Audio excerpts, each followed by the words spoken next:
예, 이번에 간 곳은 청담 여백이라는 곳입니다. 압구정 로데오역에 내려서 4번 출구로 나와서 언덕 위쪽으로 올라가는 곳에 찾아보면 지하에 있습니다. 찾기가 조금 어려우니까 꼼꼼히 찾아보셔야 될 거예요. 이곳 헤드 셰프님이 그 이상호 셰프님이라는 분인데, 초밥을 조금이라도 드셔보신 분이라면 아시는 그 일본의 사이토에서 배우신 분이 오픈한 가게가 있어요. 라고 거기서 일하신 분이 이번에 오픈하신 곳이래요. 그래서 한동안은 막 뒷주방에 뒷주방이 연 곳이다, 뒷주방이 얼마나 스시를 우습게 보면 여느냐, 막 이런 우스갯소리를 하더라고요. 근데 생각해보면 아예 틀린 말 같지는 않아요. 이분의 요리 경력이 어떻게 되는지는 모르겠지만 그 정대에서 일하신 그 셰프님도 사이토에서 그 앞에 그 다이에서 니기리를 하신 건 아니었다고 하더라고요. 그런데도 정대라는 곳을 오픈해서 지금 하고 계시잖아요. 그래서 좀 뒷말이 아무튼 나오더라고요. 계속 좋게 보는 느낌은 없었어요. 뭐 아는 형님의 형님의 형님이요, 막 이런 유행어도 있잖아요. 그런 것처럼 좀 놀림 받으시는 것 같더라고요. 이렇게 지하로 내려가면은 청담여백 가게가 나옵니다. 이제 새로 오픈했고 인테리어 되게 이뻐요. 깔끔하고. 이분이 이제 이상호 셰프님입니다. 나이가 꽤나 젊더라고요. 그래도 10년 정도 요리 경력도 가지고 계시고 자신만의 요리에 대한 신념과 철학이 확고한 분입니다. 자연산을 쓰려고 한다거나 아니면 양식에서 느껴지는 부족한 부분, 이런 것들에 대해서 어떻게 개선해야 되는지 이런 것들을 열심히 고민하시고 또 생각하시는 것 같더라고요. 근데 하필이면 좀 오마카세 붐이 좀 꺼지고, 그러니까 일본 여행도 가능해지니까 좀 꺼지고 일반인들에게도 좀 많은 정보가 많이 심겨진, 어찌 보면 좀 정보 과잉, 업장 과잉 시대에 오픈을 하신 거라서 오픈 초기에 좀 꽤나 어려움을 겪으셨다는 이야기를 들었습니다. 그렇게 좀 이런저런 시도를 하면서 안정화를 겪는 일을 피할 수는 없을 것 같아요.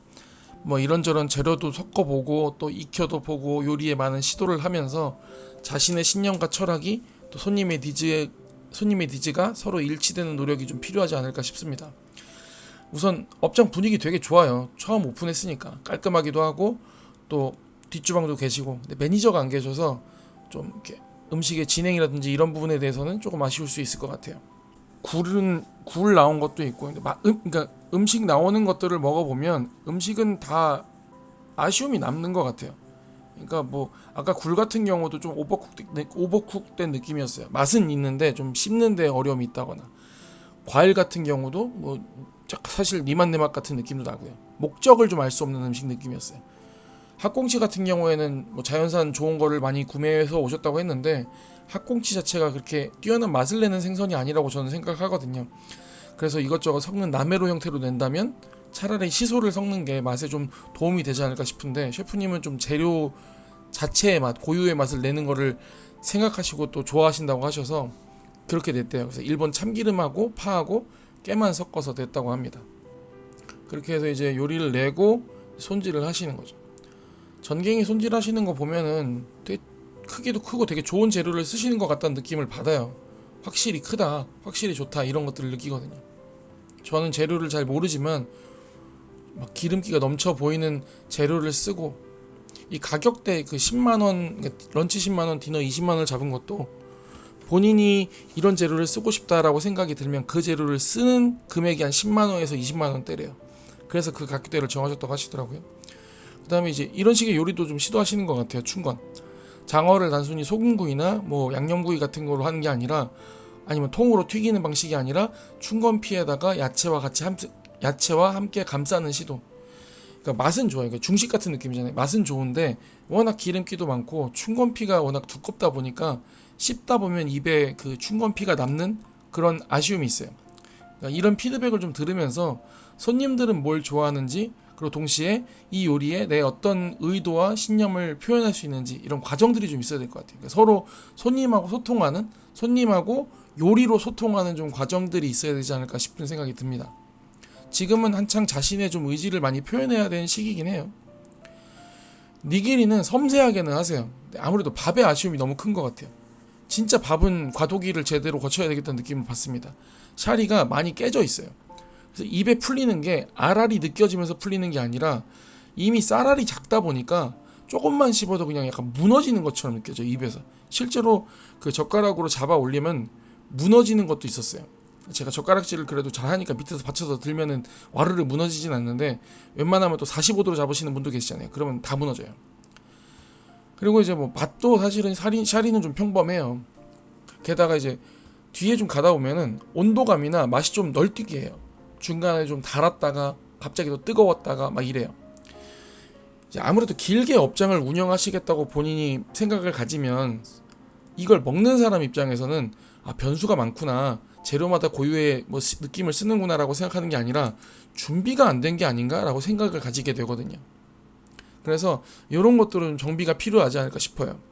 구성도 초반에 시로미를 3연타로 내셨어요. 처음에 냈던 게 참돔, 두 번째가 북발이, 세 번째가 가자미라고 하셨는데 무슨 가자미인지는 기억이 안 나요. 근데 이게 그 각각의 시로미가 내는 특징을 다 다르잖아요, 세 개가 시로미가. 그래서 특징을 보여주겠다라는 의도겠지만, 이는 좀 시로미의 맛을 좀 세밀하게 느낄 수 있는 일부 미식가들의 입장에서는 구성이 괜찮네라고 느낄지 모르겠지만, 절대적인 손님들은 대부분 시로미의 맛을 강렬하게 느끼기는 어렵단 말이에요.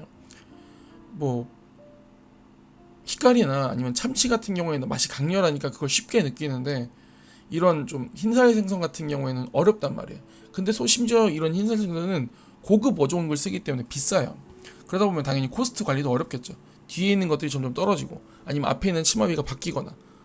그러니까 차라리 페류를 하나 섞는다던가, 페류가 뭐 무게비 단가는 좀 비싸긴 하지만 구성의 다양성을 보여줄 수는 있으니까요. 그런 식으로 하면은 더 낫지 않을까 싶은 생각이 들긴 했습니다. 그리고 또 지나가긴 했지만 시마지나 방어, 뭐 뒤에 먹을 전갱이를 보면 확실히 재료에 힘을 주고 있다는 게 느껴져요. 막 입에서 막 기름기가 팍팍 터지거든요. 방어가 지금 이제 10월인데 입에서 들어가면 막 기름이 녹듯이 느껴져요. 그러니까 되게 좋아. 그래서 이제 몇몇 가지만 좀 안정화되면 확실히 좀 좋은 업장으로 느껴질 것 같아요. 왜냐면 셰프님이 그 손님들이 요구하는 것 중에 재료에 대한 설명, 또 친근하게 접객해주는 거, 이런 것들 되게 좋아하는 손님들 많잖아요. 그런 걸 잘 해요. 되게 웃는 얼굴로 잘 설명해 주시고, 이거는 며칠 숙성했고 또 어디서 왔고 이런 것들 잘 설명해 주시거든요. 전어도 길게 숙성했다 했어요. 한 달인가?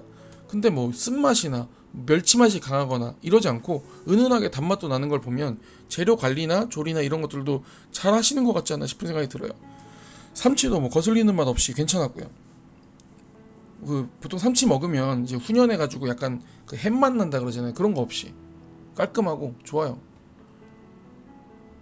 전갱이는 이게 전갱이를 딱 먹었는데 이게 크기도 클 뿐더러 맛이 강해요. 안에 약구미 하나 안 들었는데 전갱이 그 맛 자체가 기름지고 약간 깔끔한 기름으로 떨어지기 때문에 좋았어요.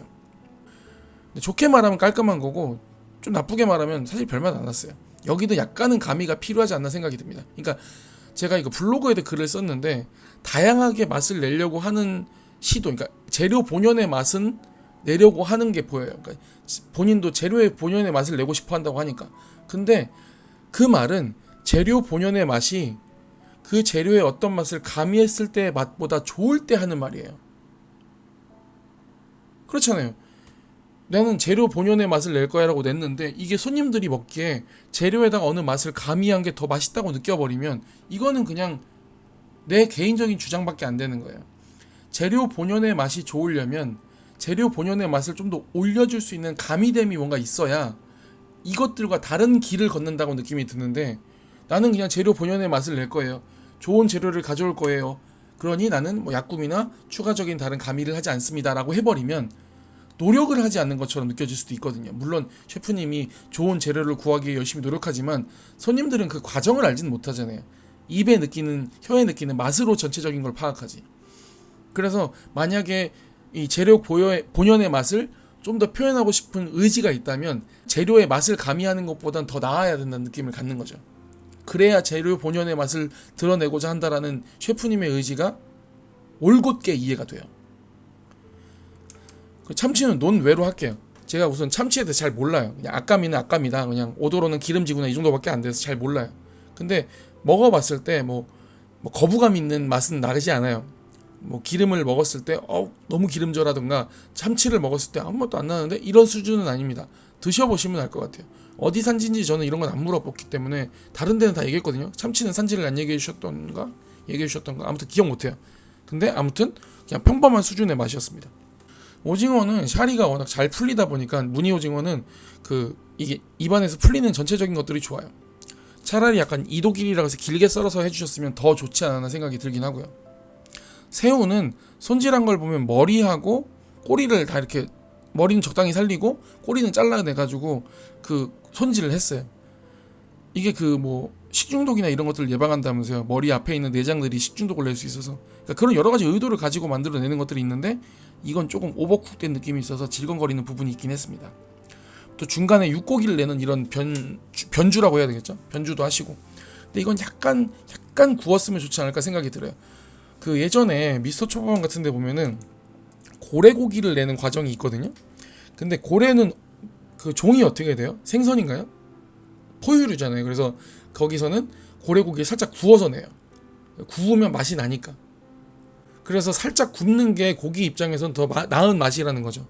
저도 이제 육회도 사서 먹어보고 고기를 구워서도 먹어보는데 한우를 육회로 먹는 것보다 호주산을 구워 먹는 게 맛이 있을 때가 있어요. 근데 저 한우를 살짝 굽는다 생각해봐요. 훨씬 맛있지 않을까요? 그런 거죠. 그러니까 셰프는 이 투플러스 살치살을 치맛살인가? 그거를 더 맛있게 손님한테 낸다. 나는 이런 좋은 재료를 낸다. 라고 한다면 그게 살짝 구운 고기보다 맛있어야 돼요. 그죠? 그리고 조금만 굽는 거는 재료 본연의 맛을 오히려 높인다는 생각이 들어요. 마치 생선의 껍질 부분 약간 아부리하면 기름 노르잖아요. 그런 것처럼. 그런 노력이 좀 더 필요하지 않을까 싶습니다. 우니는 제가 원래 안 먹는데, 그래서 셰프님한테 잠깐 이렇게 얘기하고 그냥 먹어보겠다 했어요. 아마 셰프님도 뭔가 했을 거예요. 우니는 이제 신규 업장 버프로 먹어보려고 했어요. 왜냐면 보통 업장에서 나는 좋은 재료를 쓴다의 첫 번째는 참치고 두 번째는 우니니까 우니를 먹어봤습니다. 근데 달달하고 뭐 중간중간 약간 가시조각 씹히는 거는 어쩔 수 없는데 괜찮았어요. 달달하고 시원하고 빵구만 안 나고 좋았습니다. 뭐 게향 가득한 미소시로 먹고요. 그 다음에 이제 장어 나왔는데 이거는 중간에 산초향이 좀 강하게 나서 마치 국물 없는 추어탕 먹는 느낌이 좀 들었습니다. 좀 만족도는 좀 떨어졌어요. 이거는 취향이니까 뭐 바뀌겠죠. 뭐 아니면 자신의 이 의지를 더 고수해서 낼 수도 있고요. 간뼈는 맛은 있는데 와사비가 너무 많이 들어갔어요. 와사비 들어간 부분을 먹었을지도 모르겠는데 와사비 폭탄 맞아가지고 코가 좀 찡했던 것 같아요. 그래서 맛은 잘 기억이 안 납니다. 그 다음에 이제 격구랑 과일 디저트 나오고 순서는 끝났어요. 그러니까 먹고 나서 느낀 점이, 요리사는 자신의 신념과 철학을 음식에 담아야 된다고는 하는데 이 또한 손님이 먹고 이해할 수 있어야 계속 그 철학을 내놓을 수 있다고 생각이 들어요. 요리사가 자신의 삶에서 내어놨던 음식이 후세의 역사로 남으면 좋겠지만 그런 일은 없잖아요. 보통 현세의 음식을 봐봐요. 요리를 책에 담겠냐고, 요리를 뭐 동상으로 만들어 놓겠냐고, 그런 건 아니잖아요. 현세의 그 음식을 먹는 사람들이 있어야 되잖아요. 그래서 그런 게 필요하지 않나 싶어요. 물론 신념을 지키는 것도 중요하지만 먹어야 되니까, 손이 맛있게 먹어야 되니까 그런 부분에 대한 노력이 좀 더 필요하지 않을까 싶습니다. 자신의 철학과 신념 그리고 손님의 요구 사이의 간극을 잘 잡아낸다면 분명 잘 해내실 거라고 믿어요. 이분 열정이 되게 크신 분이었거든요. 체력은 조금 더 부족해 보이지만 아무래도 잠을 못 주무신대요. 이것저것 한다고. 그래서 열심히 노력하신다면은 본인도 출신이 아닌 어디 출신이라는 그걸 내려놓고 자신이 1세대가 돼서 또 누군가를 키워낼 수도 있잖아요. 그래서 저는 그런 걸 좀 기대하면서 이제 다음에 좀 조만간에 안정화가 되고 나면 한 번 더 디너로라든지 찾아볼 생각입니다. 그런 걸 기대 한번 해볼게요. 영상 잘 봐주셔서 감사합니다.